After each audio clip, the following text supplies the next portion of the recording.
महाराष्ट्र विधानसभा चुनाव के नतीजों को लेकर पहले से ही बवाल मचा हुआ है। विपक्ष एनडीए की जीत पर सवाल उठा रहा है, चुनाव में धांधली के आरोप लगा रहा है, जिसे लेकर एनडीए बुरी तरह से घिर गया है।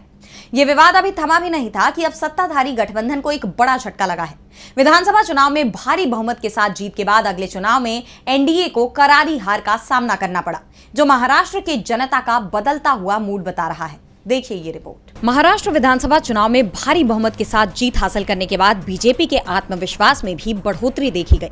हालात ये हैं कि मौजूदा वक्त में एनडीए के सहयोगी गठबंधन में सहज महसूस नहीं कर पा रहे।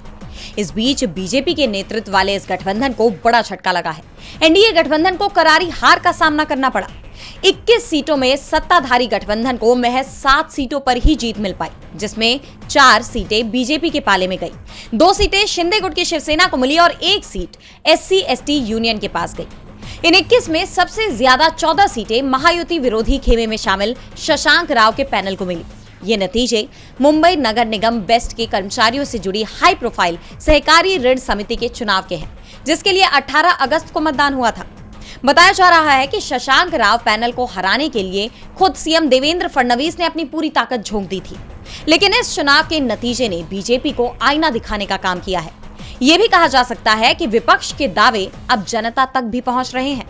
जनता जागरूक हो रही है। जिस तरह बीजेपी चुनावों में धांधली के आरोपों से घिरी हुई है, उसकी तमाम नीतियों पर विपक्ष सवाल उठा रहा है।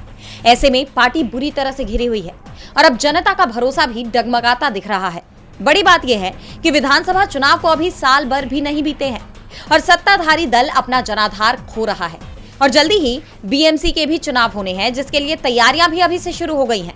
लेकिन मौजूदा हालात में एनडीए के लिए बीएमसी चुनाव में भी जीत मुश्किल नजर आ रही है। डीबी लाइव की रिपोर्ट।